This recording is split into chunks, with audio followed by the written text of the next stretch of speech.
The destructiveness of method and technique.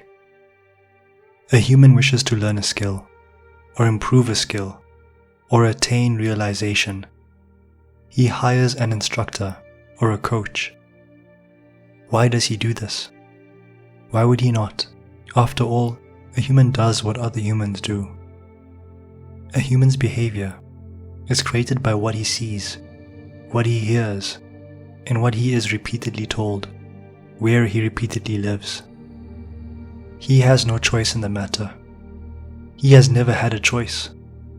This is conditioning. If the human is asked, "Why did you hire an instructor or coach?" he certainly will not say, "Because I have been conditioned by the world, because I have been brainwashed by the world, because I am a slave to the norm, because I am a product of my environment." Rather, he will be dumbfounded by the question. What sort of silly question is this? Why would I not hire an instructor or coach? What does an instructor do? He instructs. What does a coach do? He coaches.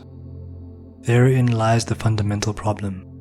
If one seeks to become great at a particular skill, in business, in sport, or in anything, can he be instructed or coached into that skill?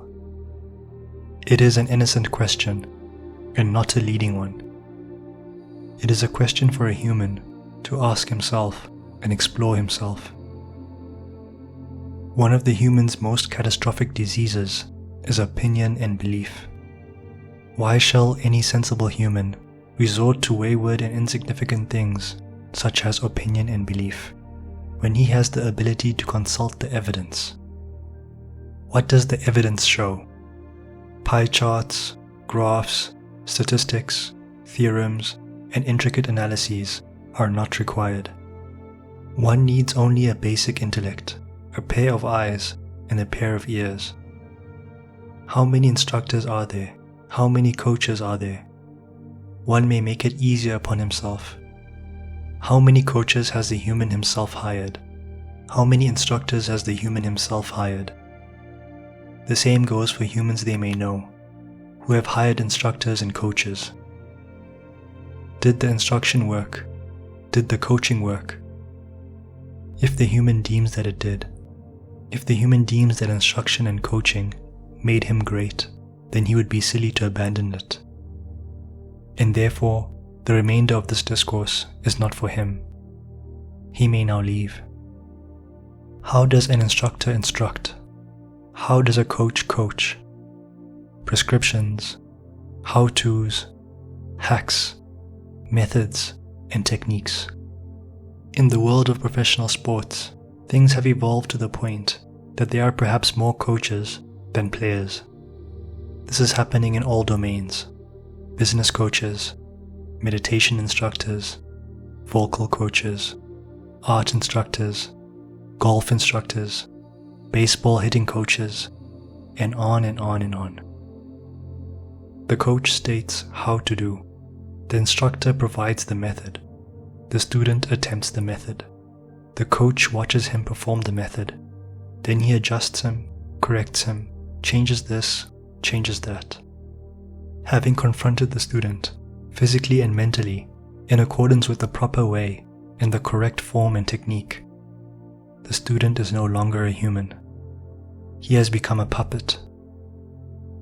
Understand this. Puppets do not become great. The student has instincts, but he now bows at the altar of form and technique. The puppet student has little choice but to ask, "Is this correct, coach? Am I doing it right, coach? Is my technique improving, coach?" Each time he makes a movement, he does not consult his instincts. He consults the coach. Not because he wishes to, and not because the coach has asked him to, but simply because this is the effect upon any human who has been brainwashed by the belief that method and technique are the road to greatness. There is a rather horrific and unpalatable truth that most professional athletes never come to realize. The reason they never come to realize it is because they have been so busy being coached. Perhaps it is an individual's best interest to never come to this realization, for the pain is difficult to bear. It is the realization that for the last 20, 30, or 50 years, the human has not been devoted to himself or to his greatness. For that last 20, 30, or 50 years, the human has been enslaved to correcting the technique and pleasing the coaching establishment. Oh, how many potential artists are being destroyed each day in all domains around the world. Talent and potential are a terrible thing to waste.